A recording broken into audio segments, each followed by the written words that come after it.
Hermano, estamos en Lucas capítulo 21. Leo dos versículos, 5 y 6. Y a unos que hablaban de que el templo estaba adornado de hermosas piedras y ofrendas votivas, dijo: en cuanto a estas cosas que veis, días vendrán en que no quedará piedra sobre piedra que no sea destruida. Hermanos, cuando uno empieza a mirar el templo en la época de Jesús y antes inclusive, lo que uno descubre es cómo el judío valoraba, amaba, exaltaba ese templo. Usted revisa inclusive los sinópticos y todos hablan de lo mismo. Mateo 24:1, por ejemplo, nos dice: cuando Jesús salió del templo y se iba, se acercaron sus discípulos para mostrarle los edificios del templo. Mateo resalta eso. Marcos 13:1. Saliendo Jesús del templo, le dijo a uno de sus discípulos: Maestro, mira qué piedras y qué edificios. Y aquí Lucas nos está también hablando de lo mismo. El templo adornado de hermosas piedras y ofrendas votivas. Qué orgullo para los judíos tener ese templo. Y sin duda, y no hay que poner en tela de juicio eso, era hermoso, inmenso, lujoso, impresionante. Y lo mejor era que no estaba terminado. Se comenzó el año 20 antes de Cristo, se termina el año 64 después de Cristo. Dicen los comentaristas de la historia judía que ese templo era de mármol blanco y reluciente. Y aquí están las piezas votivas o las ofrendas votivas que dice Lucas, con piezas de oro adornando sus paredes de piedras también inmensas, piedras de 18 metros de largo y muy altas. Esos adornos, esas ofrendas votivas fueron dadas por personas en aquel tiempo. Por ejemplo, usted revisa la historia y Herodes el Grande dio de regalo al templo, dice la historia, una gran vid con uvas de oro a la entrada del santuario. Lo adornó con eso.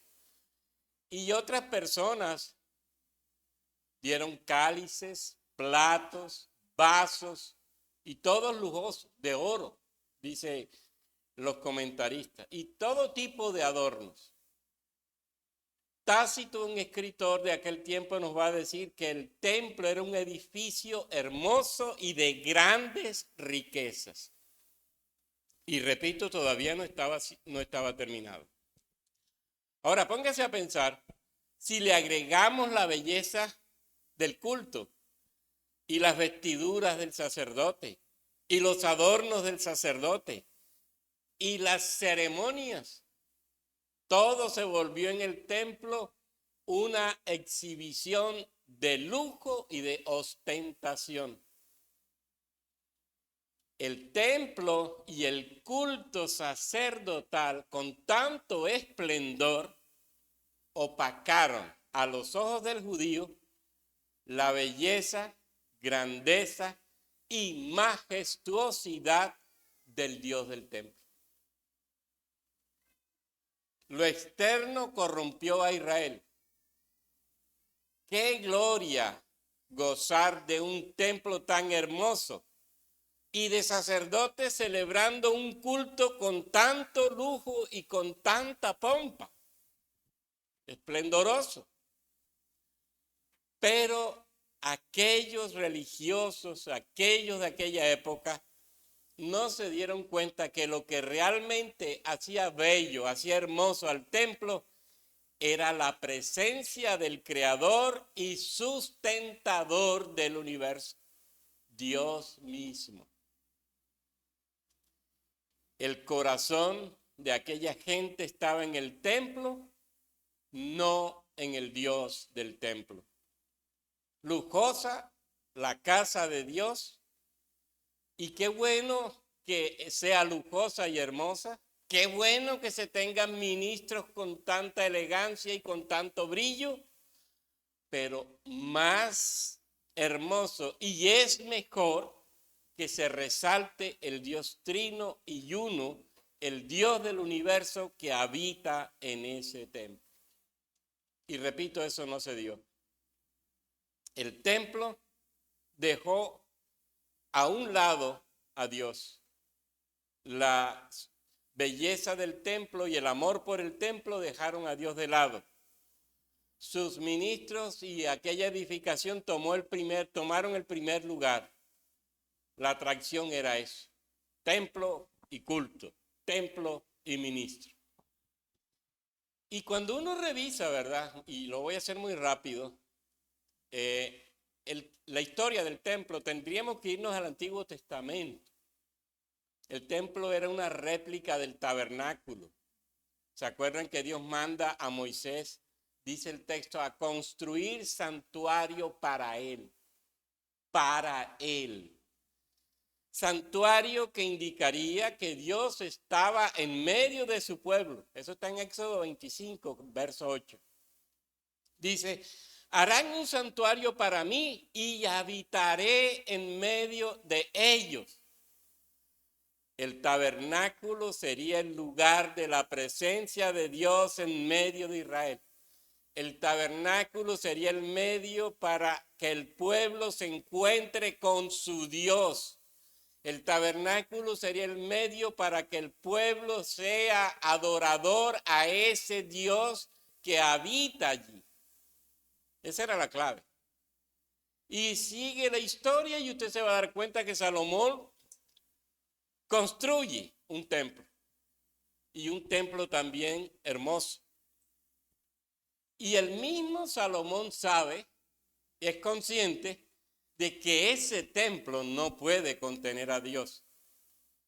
Pero Dios en su gracia, dice Primero de Reyes 8, Dios en su gracia estaría allí. Y dice el texto, Dios oiría a su pueblo.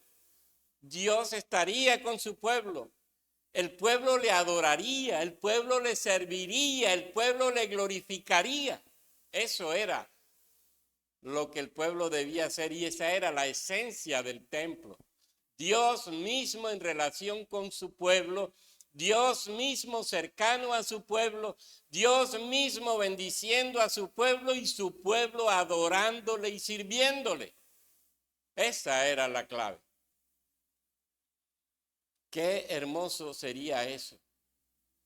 Y fíjense entonces que el propósito de Dios no era la casa en sí misma, sino Él mismo en relación con su pueblo. Ya vimos cómo Salomón va a decir que Dios trasciende todo el espacio. Es para que el pueblo estuviera seguro de que Dios estaba con él y de que Dios, cercano a ese pueblo, le bendeciría, le serviría, le ayudaría, pero el pueblo le respondería con culto de adoración y con culto de alabanza y con culto de servicio también. Ahora, y quiero insistir en esto, la grandeza del tabernáculo y la grandeza del templo no estaba en lo material, estaba en Dios que le daba la belleza, que le daba sentido y vida al templo. Pero Israel se equivocó y solamente voy a dar un ejemplo, pero usted lo va a encontrar en el Antiguo Testamento. Israel, el pueblo de Dios, llenó su corazón con el templo, no con Dios. Fíjense, por ejemplo, en Jeremías capítulo 7, verso 2 en adelante. Ponte a la puerta de la casa de Jehová y proclama allí esta palabra y di: oíd palabra de Jehová, todo Judá, los que entráis por estas puertas para adorar a Jehová. Así ha dicho Jehová de los ejércitos, Dios de Israel. Mejorad vuestros caminos y vuestras obras, y os haré morar en este lugar. No fiéis en palabras de mentira diciendo, miren lo que dice Jehová, no fiéis en palabras de mentira diciendo, templo de Jehová, templo de Jehová, templo de Jehová es este. Pero si mejorareis cumplidamente vuestros caminos y vuestras obras, si con verdad hiciereis justicia entre el hombre y su prójimo, y no oprimiereis al extranjero, al huérfano y a la viuda, ni en este lugar derramareis la sangre inocente, ni anduviereis en pos de los dioses ajenos para mal vuestro, os haré morar en este lugar, en la tierra que di a vuestros padres para siempre. Fíjense lo paradójico. Dios en el templo, Dios queriéndose relacionar con el pueblo, Dios queriendo bendecir a su pueblo, pero su pueblo teniendo a Dios allí no le servía como debía. Pero sin embargo era suficiente tener el templo ahí y decir, tenemos templo, tenemos templo, tenemos templo. Un templo así, ¿para qué sirve? Si el Dios del templo no se ama, si al Dios del templo no se adora, si al Dios del templo no se sirve, si al Dios del templo no se reconoce, ¿para qué sirve ese templo? El pueblo cayó en pecado y en pecado creía estar seguro porque tenía templo. Fíjense cómo el corazón equivocado se apega a lo que no debía ser.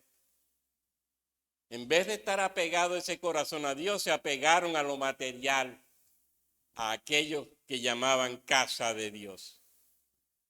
Y el templo se hizo orgullo nacional y se constituyó en objeto de exaltación y reconocimiento, porque se creía que Dios estaba allí. Tenemos a Dios con nosotros. Pero el Dios que estaba en el templo era desplazado, no se tenía en cuenta. Y el templo se convirtió en un ídolo. Y el templo se convirtió en un fetiche. El templo se constituyó en objeto de adoración, en orgullo. Y Dios fue olvidado. Jeremías escribe 3 veces, templo de Jehová es este. Y nos está diciendo claramente con ello, por encima de Dios está el templo y el Dios del templo pasó a un segundo plano y no se tiene en cuenta en la vida judía al punto que el pueblo hace lo que le da la gana. Templo de Jehová, ¿para qué? Si mi vida está lejos de ese Dios y no está en consonancia con lo que ese Dios quiere que se haga. Y si miramos en el tiempo de Lucas, ¿qué pasó? Dice Jesús, el templo se convirtió en cueva de ladrones. Cueva de ladrones. Dejó de ser la casa de Dios. Dejó de ser casa de oración. Dejó de ser casa de adoración. Dejó de ser casa de Dios. Y miren que eso es lo que va a suceder. El pueblo de Israel había también cometido el grave error de dejar a Dios de lado y de usar la casa de Dios para favorecerse. Y por eso hasta los discípulos de Jesús quieren exaltar el templo. Mire que ya lo leímos. Cuando Jesús salió del templo y se iba, se acercaron sus discípulos para mostrarle los edificios del templo. Mire, Señor, los discípulos, mire, Señor, qué templo tan hermoso tenemos. Mira qué edificio tan hermoso, tan lujoso, tan espectacular, dice Mateo. Y Marcos repite lo mismo. Saliendo Jesús del templo, le dijo a uno de sus discípulos, Maestro, mira qué piedra, qué edificio. Esto no lo ves tú en ninguna parte, Señor, solamente lo ves aquí. Aquí en Jerusalén, el gran templo de Dios. El gran templo de Dios. Y así lo repite Lucas. Qué orgullo entonces, insisto. Qué orgullo. Qué grandeza la de aquel tiempo. Lo que no veían aquellos, y esto también lo quiero insistir, era a aquel que vivía en el templo, a aquel que estaba en el templo y a aquel que había querido hacer casa para estar cerca de su pueblo. Qué hermoso, ¿verdad? Un Dios trascendente, un Dios inalcanzable, un Dios separado, porque así era. Ahora dicen, voy a ser inmanente y me voy a hacer con ustedes. Y voy a tener casa al lado de ustedes, para estar cerca de ustedes, para bendecirle a ustedes, pero para que ustedes me adoren. Para que ustedes me adoren. Y nada pasó. Nada pasó. Dios simplemente quedó desapercibido ante aquellos. El Dios que quería tener casa en medio de su pueblo fue abandonado y amaron más su casa que a él mismo. ¿Y cuál es la respuesta de Dios? ¿Qué va a decir Jesús de todo eso a los discípulos?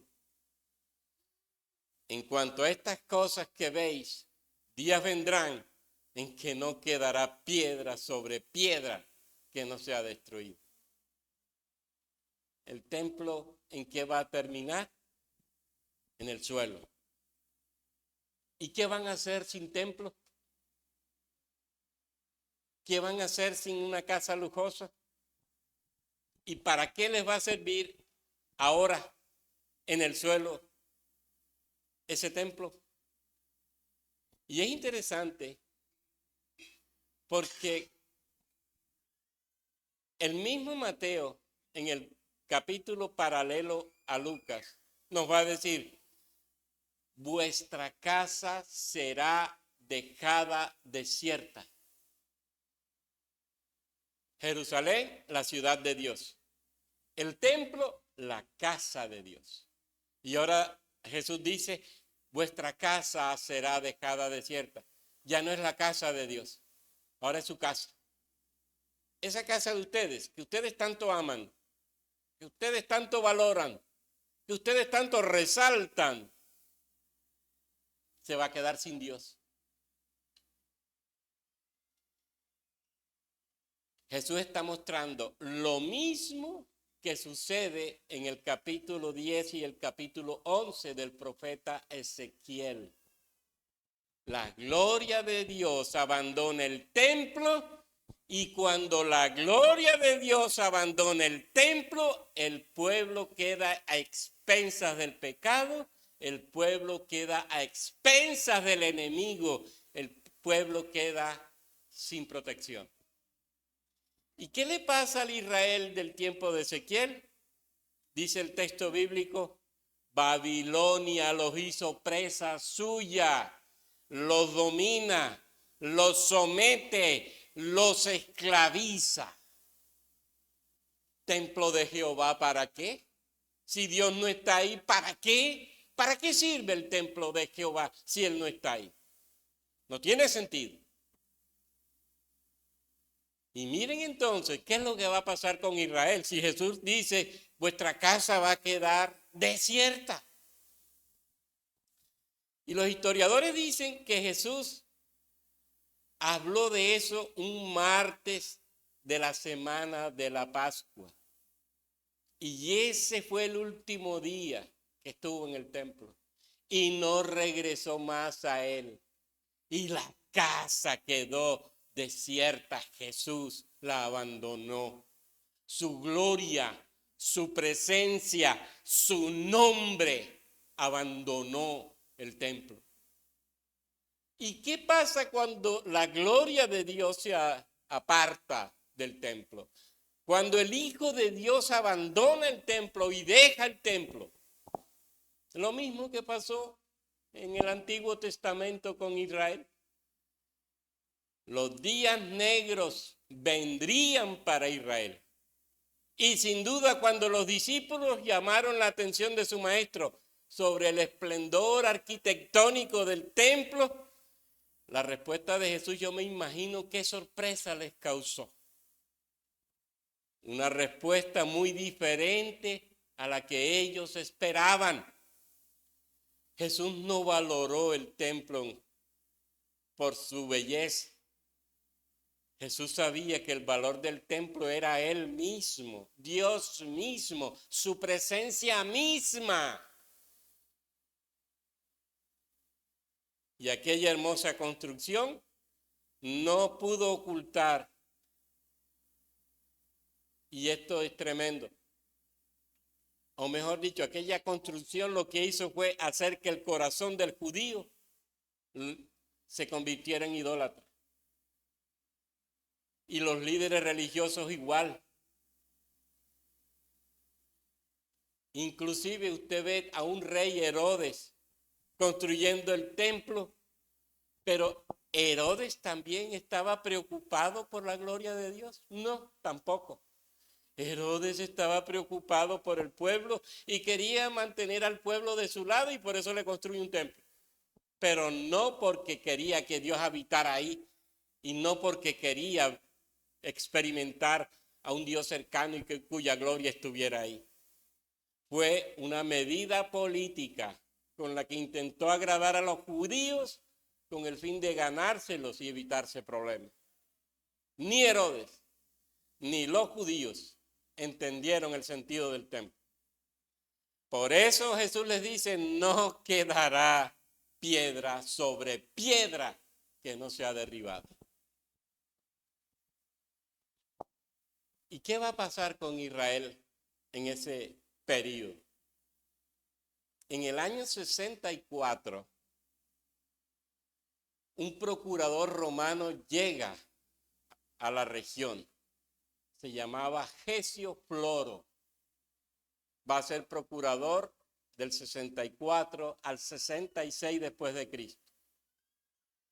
En esta época, la guarnición romana estaba en Jerusalén, pero el pueblo judío se levanta contra Roma en ese tiempo de Gesio Floro, porque no veían que Roma les ayudaba, no veían que Roma les traía desarrollo, bienestar. Cada vez las cosas iban peor y el pueblo se levanta en armas. ¿Y qué sucede? Los judíos incendian la casa de los romanos residentes en Jerusalén y la ciudad pasa a ser controlada por los insurgentes judíos y Roma en ese momento no pudo detenerlos. Pero aparece Tito encargado de atacar Jerusalén. Y en el año 70 después de Cristo, siendo emperador su papá, Vespasiano, Tito viene de Roma con 4 legiones y va al Monte de los Olivos y lanza su estrategia desde el Monte de los Olivos contra los 2 líderes que dirigían la rebelión judía, Simón Bar Jora y Juan de Giscala, dice la historia. Y en el mes de abril del 70 después de Cristo, se inicia un combate violento, sangriento, grave. Y ya en el mes de julio, Tito había tomado la torre de Antonia, que era la guarnición militar de aquel tiempo en Jerusalén, y donde estaba la gran mayoría de las armas judías y el gran ejército judío en gran parte. Ese mes de julio se toma entonces Roma la torre de Antonia. En agosto, Tito entra y derriba las puertas del templo y sin querer se incendia el lugar. Tito no quería quemar el templo, pero hubo un evento, dicen que soldados entraron con antorchas y eso generó un gran fuego. Y ese fuego se encargó de quemar el templo. Así que en septiembre ya estaba la ciudad de Jerusalén en manos de Tito. Y Jerusalén quedó arrasada. Solamente quedan en pie, dice la historia, las 3 torres del palacio de Herodes y parte de la muralla. Y lo terrible, más de 1 millón de judíos murieron en el asedio y más de 90,000 judíos fueron vendidos como esclavos. Miren en qué termina el asunto. Un templo sin Dios, un templo amado más que a Dios, ¿para qué le sirvió? Para nada. Al que debía ser amado no lo amaron. Y fíjense que, ya lo veremos más adelante, Jesús les da la señal a los judíos. Cuando vean a Roma cerca de Jerusalén, rodeando la ciudad, eso lo va a recordar Lucas ahora más adelante. Próximo domingo y los siguientes domingos mirarán eso. Dice, cuando vean a Jerusalén rodeada de ejércitos, saber que su desolación está cerca, a las puertas. ¿Y qué les va a decir Jesús? Huyan a los montes. Háganlo a prisa. No vuelvan a sus casas. No saquen nada. Pobres las que estén embarazadas, pobres las que estén criando bebés.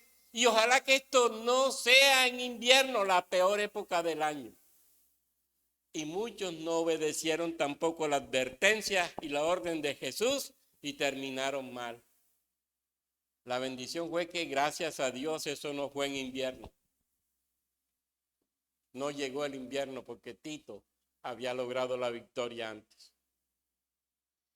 Marcos nos dirá, los judíos caerán a filo de espada en el capítulo 13 y Jerusalén será hollada por los gentiles. Estén alerta.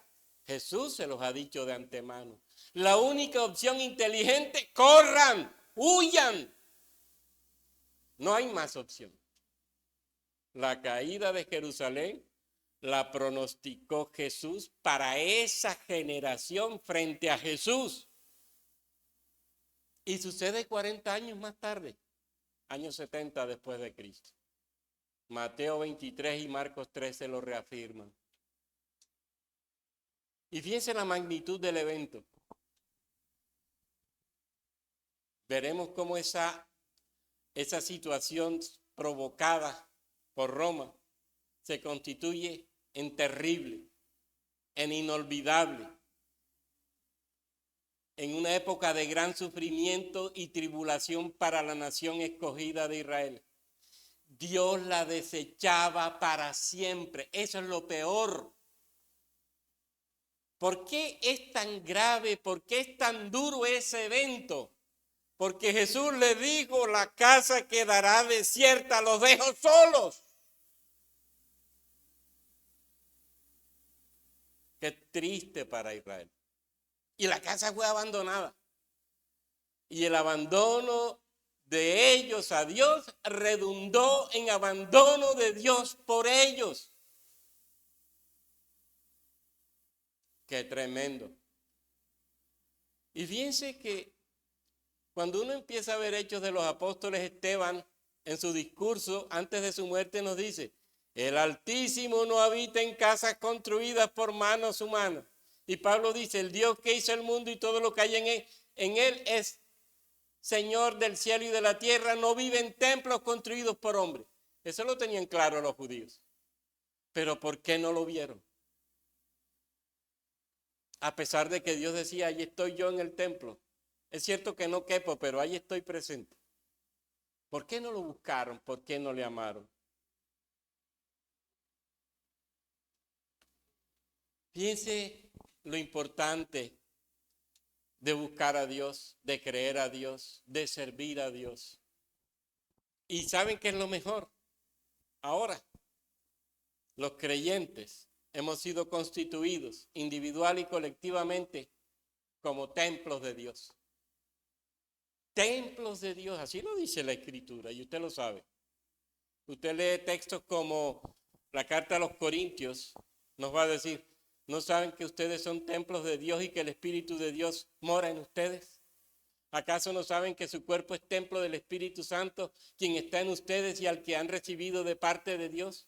Ustedes no son sus propios dueños, dice Pablo en 1 Corintios, porque nosotros somos templo del Dios vivo. Como él ha dicho, viviré con ellos y caminaré entre ellos, yo seré su Dios y ellos serán mi pueblo.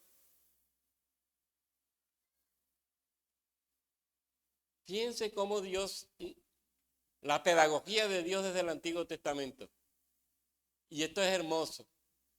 Dios diciéndonos, yo quiero habitar con ustedes, yo quiero habitar con ustedes, yo quiero habitar con ustedes, yo quiero estar con ustedes, yo quiero estar en ustedes. Y nos los viene diciendo desde el Antiguo Testamento. Con el tabernáculo, con el templo reconstruido. Y ahora nos dice Dios, ahora quiero estar en ustedes directamente. Y está en nosotros directamente. Ahora el problema, ¿cuál es? ¿Reconocemos al Dios del templo? Y cuando reconocemos al Dios del templo, nosotros tenemos que mirar cuál es nuestra respuesta a ese Dios del templo. Está en nosotros. ¿Será que pasará desapercibido al punto que somos capaces de darle rienda suelta al mundo, al demonio y a la carne, como hicieron los judíos con el templo físico, de abandonar a Dios y de coger el templo y exaltar el templo? El orgullo humano lleva a uno a esa circunstancia. El pecado nos lleva a esa terrible situación de pasar desapercibido a un Dios eterno y santo que mora en nosotros. Mora en nosotros. Somos templo. Y Pablo utiliza el término preciso. No solamente templo. Pablo utiliza el término preciso. Somos el lugar santísimo donde está Dios. Qué hermoso es que Pablo no utiliza la generalidad, templo, todo el lugar. No, Pablo utiliza el término exacto. Donde está Dios exactamente. Somos lugar santísimo. ¿Qué significa ser lugar santísimo? Jerusalén fue destruida y se ganó la destrucción. El templo fue destruido y se ganó la destrucción. No hubo reconocimiento del Dios del templo, no hubo reconocimiento del Dios santo en la ciudad de Jerusalén, la ciudad de David, la ciudad santa. ¿Hay reconocimiento de Dios en nosotros? ¿Sí te das cuenta que Dios está en ti? ¿Estás seguro de que Dios está en ti? ¿Y estás atento a ese Dios que está en ti? ¿Y eres celoso de ese Dios que está en ti? ¿Y vives tan cuidadosamente para ese Dios que está en ti y quiere glorificarse en ti y quiere santificarte a ti y quiere transformarte a ti y quiere hacer de ti una persona como su hijo?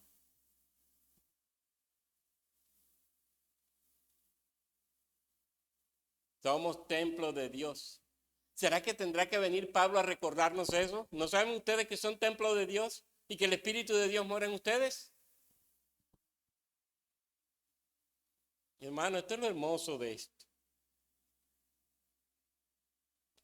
Y eso no es nuevo, también eso es viejo.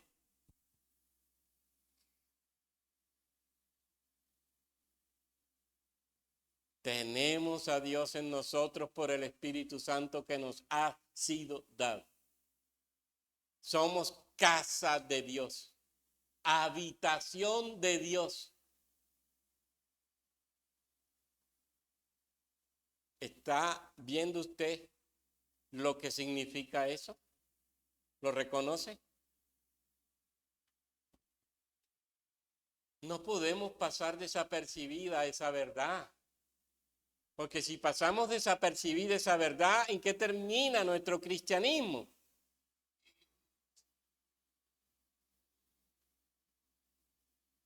no terminamos bien. Pensemos, hermanos,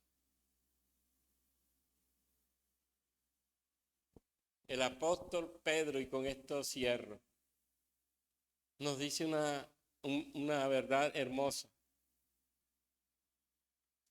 El Dios Trino ha garantizado que seremos santos como Él es santo por su presencia en nosotros. Y tenemos que dar esa batalla contra el pecado en pro de la santidad nuestra. Mientras más santos, menos pecado. Mientras más santos, menos influencia del pecado. Y fíjense que si usted lee la carta, yo le voy a poner de tarea que lea la primera carta de Pedro. Toda la primera carta de Pedro es un llamado a la santidad. Como si Pedro le estuviera diciendo a las personas que padecen persecución, que sufren, que pasan por crisis difíciles. ¿Qué es lo que les dice Pedro? Sean santos, sean santos, sean santos, sean santos, sean santos.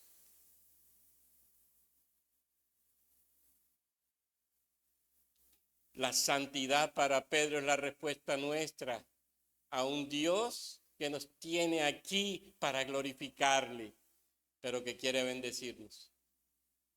¿Y cómo le respondo a ese Dios? Con santidad, con amor, con servicio. Toda mi vida puesta en sus manos, todo mi ser sirviéndole a Él. Hermanos, pensemos en eso. El Dios que nos llamó desde antes de la fundación del mundo para que fuésemos santos. Y esa santidad es como la luz de la aurora, dice Proverbio, va en aumento. Y cada día va en aumento. Y cada día el resplandor de la gloria de Dios se ve mayor y mejor en nosotros. Y se intensifica más y mejor en nosotros. Y eso es lo que nos está garantizando y lo que está poniendo en evidencia es que somos de Cristo y que el Espíritu está obrando en nuestras vidas para parecernos más a Cristo. Jerusalén y la destrucción de Jerusalén y el templo es un hecho histórico que nos da esta gran lección. Un hecho real que nos deja dicho claramente: cuando Dios abandona el templo, lo que se produce es muerte.